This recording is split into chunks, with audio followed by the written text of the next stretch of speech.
Pyramid ధ్యానం మనం తీసుకునే శక్తి కంటే 3 రెట్లు ఎక్కువ శక్తిని ఇస్తుంది. మరి శాకాహారమే యుక్తాహారము, శాకాహారమే విచక్షణ జ్ఞానం కలిగిన ఆహారము, శాకాహారమే ఆరోగ్యానికి, శాకాహారమే ఆనందానికి మూలం. సొసైటీస్ మూవ్మెంట్లో మన బ్రహ్మర్షి సుభాష్ పత్రిజీ గారు దీని వ్యవస్థాపకులు. పిరమిడ్ ధ్యానం. నా పేరు సిద్ధంరాజు అండి. నేను మాచల్ల నివాసిని. నేను అంతకుముందు పూర్తిగా మాంసాహారిని. నేను దీనిలోకి వచ్చేసేసి 13 సంవత్సరాల క్రిందట నేను బ్రహ్మర్షి పత్రిజీ గారి కాన్ఫరెన్స్లో వారి యొక్క వాయిస్ విని మరి ధ్యాన రావడం, తటవర్తి వీరరాఘవరావు క్లాస్లో నేను అక్కడి నుంచి ఆత్మజ్ఞాన శిక్షణ శిబిరానికి 3 days వెళ్ళి అక్కడి నుంచి నా కార్యక్రమం, నా జీవిత యొక్క లక్ష్యం తెలుసుకొని నేను ఎలా జీవించాలి అని తెలుసుకొని శాకాహారం యొక్క ప్రాముఖ్యత తెలుసుకొని నేను దీనిలోకి ఎంటర్ అయినాను. అప్పటి నుంచి ఇక్కడికి వస్తున్నప్పటి నుంచి శాకాహారిగా ఉంటూ పూర్తిగా అందరికీ క్లాసుల్లో కానీ, హై స్కూల్స్లో కానీ, స్కూల్స్లో విద్యార్థులకి శాకాహారం విశిష్టత గురించి చెప్తూ నేను ఆ కార్యక్రమంలో నిమగ్నమై ఉన్నాను. మరి ఇది ఎంత అద్భుతమైన జన్మ అనే నాకు ఇలా వస్తుందని నేను అనుకోలేదు. ఒకప్పుడు ఆర్మీలో ఉండేవాడిని. ఆ ఆర్మీ నుండి ఇక్కడికి వచ్చిన తర్వాత మరి నా జీవితం ఇలా మారుతుందని, ఆత్మజ్ఞానంలోకి వెళతానని నాకు తెలియదు. అంతా గురువు గారి యొక్క ప్రణాళిక.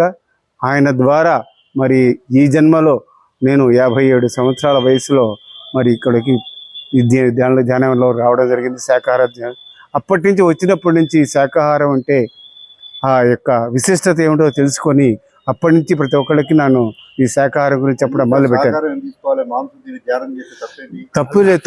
మాంసం తిని తప్పు చేస్తే దానిలో మనం ఏది తింటే అదే మనలోని యొక్క క్రమం, జీవన యొక్క విధానము మారిపోతూ ఉంటుంది.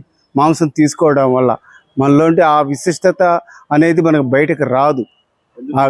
ఎందుకంటే అప్పుడు మనం తీసుకునే ఆహారం అటువంటిది. ఆహారంలో ఒక రాక్షస క్రూరత్వం ఉంటుంది దానిలో.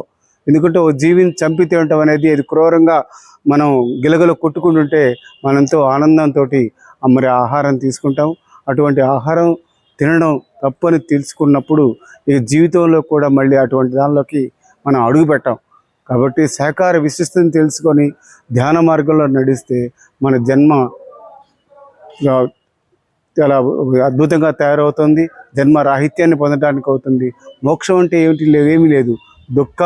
దుఃఖం నుంచి విడుదల, దాన్నే మనం మోక్షము, ముక్తి అని అంటూ ఉంటాం. సో ఈ ప్రతి ఒక్కళ్ళు కూడాను ఎక్కువ శాకాహారం ధ్యానం, శాకాహారము ముందు మనం సరైన ఆహారం తీసుకోవడం, ఇది ఆలోచించి తీసుకోవాలి. మనం సరైన ఆహారం తీసుకుంటున్నామా, సరికాని ఆహారమా? మనకు అందరూ పరమాత్మ మనకి బుద్ధి అనే ఒక తత్వాన్ని ఇచ్చాడు, 5వ తత్వం. ఆ తత్వం ద్వారా మనకు విచక్షణ జ్ఞానం అనేది తెలుసు. మనం తింటున్నది ఏమిటి, సరైనదే సరికానిదే, మనం మాట్లాడుతుంది ఏమిటి, మన ఆలోచనలు, మన తినే ఆహారము మన యొక్క జీవన విధానాన్ని మారుస్తాయి. కాబట్టి మనం సరైన ఆహారాన్ని యుక్తాహార విహారస్య అన్నాడు భగవద్గీతలో శ్రీకృష్ణ భగవానుడు. సో మనం సరైన ఆహారం, యుక్తాహారం తీసుకోవాలి. ఆ యుక్తాహారం అనేది మాంసాహారం కాదు. కాబట్టి మాంసం అసలు ఆహారం కానే కాదు. కాబట్టి శాకాహారాన్ని తీసుకొని మనందరం ఉన్నత స్థితి నుండి ఉన్నత స్థితికి ఎదగాలని కోరుకుంటూ మరి అవకాశం ఇచ్చినట్టు మీ అందరికీ కూడా సొసైటీస్ మూవ్మెంట్లో మన బ్రహ్మర్షి సుభాష్ పత్రిజీ గారు దీని వ్యవస్థాపకులు. పిరమిడ్ ధ్యానం మనం తీసుకునే శక్తి కంటే 3 రెట్లు ఎక్కువ శక్తిని ఇస్తుంది. మరి ఆ ధ్యానంలో, ఆ పిరమిడ్లో ధ్యానం చేయాలని చెప్పేసి మీ అందరినీ విజ్ఞప్తి చేస్తున్నది. అది ఇంకా 3 రెట్ల శక్తిని మనకు అధికంగా ఇస్తోంది. సో దాన్ని మనం అనుభవించాలని కోరుకుంటున్నాను. Thank you. ప్రజలకు ఏం విజ్ఞప్తి చేస్తున్నారు మీరు? శాకాహారమే యుక్తాహారము, శాకాహారమే విచక్షణ జ్ఞానం కలిగిన ఆహారము, శాకాహారమే ఆరోగ్యానికి, శాకాహారమే ఆనందానికి మూలం, జన్మరాహిత్యానికి కూడా మూలం శాకాహారమే. సో శాకాహారాన్ని తీసుకోవాలి, మాంసాహారం తీసుకోకూడదు. సుభాష్ పత్రిజీ గారికి, బ్రహ్మర్షి సుభాష్ పత్రిజీ గారికి, ధ్యాన జగత్ కి, శాకాహార జగత్ కి, పిరమిడ్ జగత్ కి జై. Thank you.